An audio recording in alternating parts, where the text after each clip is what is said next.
আজকে ছিল আমার বান্ধবীর বিয়ে। ওর বিয়েটা ছিল 28শে এপ্রিল।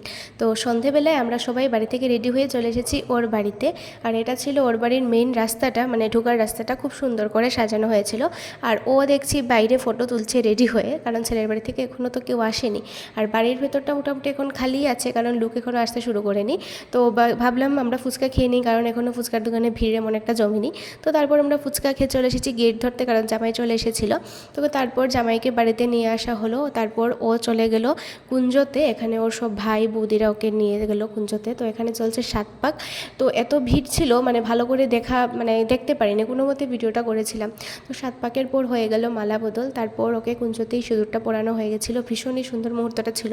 তো তারপর সিঁদুর পরানোর পর বিয়েটা তো কমপ্লিট হয়ে গেল। তো ভাবলাম আমরা চলো এবার গিয়ে খেয়ে নিই, কারণ বাড়িতে তো যেতে হবে, অনেকটা রাত হয়ে গেছে। তো তারপর আমরা সবাই মিলে খেতে বসে গেছি, আর খাওয়া দাওয়া শেষ করে অনেকটা রাত হয়ে গেছিলো, বাড়িতে চলে এসেছিলাম।